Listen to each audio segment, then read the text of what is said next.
Hello, അപ്പോൾ ഇന്നൊരു പുതിയൊരു വീഡിയോയിലേക്ക് സ്വാഗതം. അപ്പോൾ ഇന്ന് ഞങ്ങൾ എൻ്റെ വീട്ടിലേക്ക് പോവാട്ടോ. എൻ്റെ സ്വന്തം വീടായ തമിഴ്നാട് ആണ് കേട്ടോ എൻ്റെ വീട്. അപ്പോൾ അവിടേക്ക് പോവാണ്. അപ്പോൾ ഞാനും അമ്മയും വാവയും കൂടി പോവാണ്. ചേട്ടായി വന്നിട്ടില്ല, ചേട്ടായിക്ക് ലീവില്ല, അതുകൊണ്ട് ചേട്ടായി വന്നിട്ടില്ല. അപ്പോൾ അവനൊരു മുട്ടായൊക്കെ അമ്മ മേടിച്ച് കൊടുത്തായിരുന്നു. അത് കടിച്ച് പറിക്കുന്നുണ്ട്. ഫുള്ള് കടിച്ച് പറിക്കുന്ന ഒരു വീഡിയോ എടുത്തിട്ടുണ്ട് ഞങ്ങൾ. ഇപ്പോൾ വീട്ടിലെത്തിയിട്ടോ. അപ്പോൾ അവന് കുറേ പൂക്കളും ഇതൊക്കെ അമ്മ കാണിച്ചു കൊടുക്കുകയാണ്. അമ്മ കുറേ നാളിന് ശേഷമാണ് വാവേനെ കാണുന്നത്. അങ്ങനെ പിന്നെ ഞങ്ങൾ മീൻ കറിയാക്കാമെന്നൊരു പ്ലാനിന് ആയിട്ട് വന്ന് നമുക്ക് കിട്ടിയ മീൻ ഈ അയിലച്ചെമ്പ കേട്ടോ. വേറെ മീനൊന്നും നമുക്ക് അധികം കിട്ടിയില്ല. അപ്പോൾ അത് ഇവിടെ വന്നു കഴിഞ്ഞാൽ ഫുള്ള് കുക്കിങ്ങും കാര്യങ്ങളൊക്കെ അമ്മയാട്ടോ ചെയ്യുക. അമ്മ ഉണ്ടാക്കുന്ന കറികളൊക്കെ ഞങ്ങൾക്ക് ഒരുപാട് ഇഷ്ടമാണ്. അപ്പോൾ അമ്മ തന്നെ ഫുള്ള് എല്ലാ കുക്കിങ്ങും കാര്യങ്ങളൊക്കെ അമ്മയാട്ടോ ചെയ്യുന്നത്. അപ്പോൾ നമ്മളിന്ന് മുളകിട്ടിട്ടാണ് കറി വെക്കാനായിട്ട് പോകുന്നത്. നമ്മൾ കുടംപുളി ഇട്ടിട്ടല്ല, വാളംപുളി ഇട്ടിട്ട് മുളകിട്ട കറി കേട്ടോ. തേങ്ങ അരച്ച് വെക്കുന്നില്ല. വറക്കാനുള്ള സമയം ഉണ്ടായിരുന്നില്ല. ഞങ്ങൾ വീട്ടിലെത്തിയപ്പോൾ തന്നെ ഒരുപാട് സമയമായിപ്പോയി.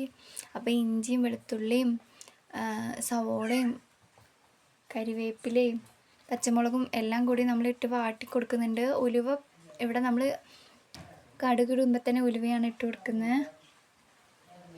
ഏകദേശം റെഡിയായി വരുന്നുണ്ട്. ഇപ്പോൾ നമ്മൾ വാളംപുളി നമ്മൾ വെള്ളം ഒഴിച്ച് വെക്കുന്നുണ്ട്.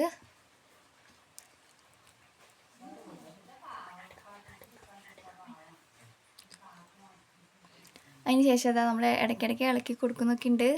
ഇടയ്ക്ക് കറി വെക്കും, ഇടയ്ക്ക് അവനെ പോയി നോക്കിയിട്ട് വരും. ഇങ്ങനെയാട്ടോ. ഇപ്പോൾ തക്കാളി ഇട്ട് കൊടുത്ത് നല്ല വാട്ടി കൊടുക്കുന്നുണ്ട്.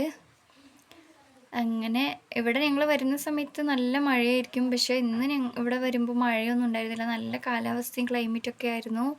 അപ്പോൾ നമ്മളിതാ പുളിയൊക്കെ നല്ല പിഴിഞ്ഞ് കൊടുത്ത് കറി ഏകദേശം സെറ്റാക്കാനായിട്ട് പോവുക കേട്ടോ. അമ്മ ഫുള്ള് അവിടെ ഇവിടെയൊക്കെ നല്ല കഥ പറയുന്നിരുന്നു. നല്ല റെഡി ആയിട്ടുണ്ട്. ഇതിലേക്ക് നമ്മൾ മസാലപ്പൊടിയൊക്കെ ഇട്ട് കൊടുത്ത് പുളിയൊക്കെ പിഴിഞ്ഞ് കറി ഏകദേശം സെറ്റാക്കി വെക്കുന്നുണ്ട്.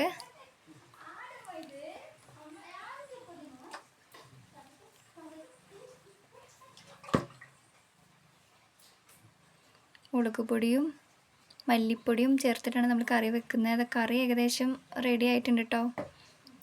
നമ്മൾ ഓവറായിട്ട് ലാഗാക്കുന്നില്ല. കറി വെക്കുന്ന എല്ലാവർക്കും അറിയാവുന്നതല്ല. അതുകൊണ്ട് നമ്മളിപ്പോൾ കറി ഏകദേശം സിമ്മിൽ വെച്ച് നമ്മൾ തിളപ്പിച്ചെടുത്ത് മസാലപ്പൊടിയൊക്കെ ഇട്ടിട്ട് ഇതാട്ടോ ഇത് കൂട്ടി ചോറ് കഴിച്ച്. അപ്പോൾ അത്രേ ഉള്ളൂ ഇന്നത്തെ വീഡിയോ. Tata, bye bye.